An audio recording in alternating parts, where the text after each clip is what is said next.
IPL 2025 match number 37. Punjab Kings versus Royal Challengers Bangalore. The biggest rivalry. And RCB team ki idoka revenge match. Punjab Kings ఈ season లో ఇప్పటి వరకు total గా 7 matches ఆడింది. అందులో 5 matches లో విజయం సాధించి పాయింట్ల పట్టికలో 2వ స్థానంలో ఉంది. ఈ సీజన్ లో ఈ టీం శ్రేయస్ అయ్యర్ అద్భుతమైన కెప్టెన్సీలో మంచి ఫామ్ లో కనపడుతుంది. అండ్ ప్రతి సీజన్ లో అట్టడుగున ఉండే ఈ టీం ని శ్రేయస్ అయ్యర్ తన ఎక్స్పీరియన్స్ తో పాయింట్ల పట్టికలో టాప్ 2 కి తీసుకెళ్లాడు. ఇక రాయల్ ఛాలెంజర్స్ బెంగళూరు కూడా ఈ సీజన్ లో 7 మ్యాచెస్ ఆడింది. కానీ ఆ టీం కేవలం 4 మ్యాచెస్ లోనే విజయం సాధించి పాయింట్ల పట్టికలో 4వ స్థానంలో ఉంది. సో ఈ టీం కూడా ఈ సీజన్ లో పర్వాలేదు, మంచి బ్యాటింగ్ అండ్ బౌలింగ్ లైనప్ తో స్ట్రాంగ్ గానే కనపడుతుంది. ఇక ఈ మ్యాచ్ మనకి ఏప్రిల్ 20వ తారీఖు మధ్యాహ్నం 3:30 మహారాజా అధివేంద్ర సింగ్ స్టేడియం ములన్పూర్ లో జరగబోతోంది. ములన్పూర్ స్టేడియం పిచ్ రిపోర్ట్స్ గురించి మాట్లాడుకుంటే ఇది బ్యాటింగ్ కి ఫ్రెండ్లీ వికెట్.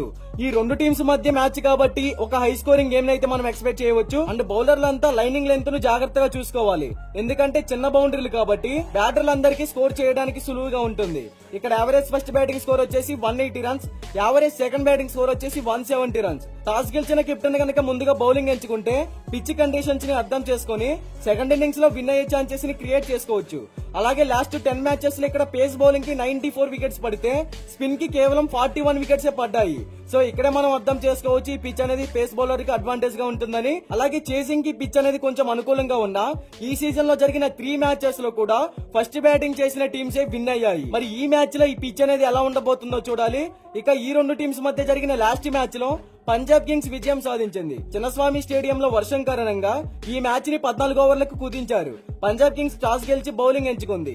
ఆర్సీబీ బ్యాటింగ్ చేయగా పంజాబ్ బౌలర్లంతా ఆర్సీబీ బ్యాటర్లని 95 పరుగులకే కట్టడి చేశారు. తర్వాత బ్యాటింగ్ కి దిగిన పంజాబ్ కింగ్స్ ఫస్ట్ లో కొంచెం తడబడిన టార్గెట్ ని ఈజీగా చేసింది. అయితే ఆర్సీబీ టీం ఆ ఓటమి తర్వాత పంజాబ్ కింగ్స్ ని ఈ మ్యాచ్ లో ఎలాగైనా ఓడించి రివెంజ్ తీర్చుకోవాలని చూస్తుంది. ఇక బోత్ టీమ్స్ కి సంబంధించిన హెడ్ టు హెడ్ గురించి మాట్లాడుకుంటే ఇప్పటి వరకు ఈ రెండు టీమ్స్ మధ్య టోటల్ గా 34 మ్యాచెస్ జరిగాయి. అందులో పంజాబ్ కింగ్స్ 18 మ్యాచెస్ విన్ అయితే royal Challengers Bengaluru 16 matches win అయింది. సో హెడ్ టు హెడ్ లో పెద్ద తేడా అయితే ఏం లేదు, ఒక 2 మ్యాచెస్ అటు ఇటుగా ఉన్నాయి. ఇక బోత్ టీమ్స్ కి సంబంధించిన ప్లేయింగ్ 11 గురించి మాట్లాడుకుంటే Punjab Kings playing 11 Priyansh Arya, Nehal Wadhera, Shreyas Iyer, Shashank Singh, Josh Inglis, Marcus Stoinis, Glenn Maxwell, Marco Jansen, Harpreet Brar, Xavier Bartlett, Harshdeep Singh, Yuzvendra Chahal, impact player గా ప్రభ్ సిమ్రాన్ సింగ్.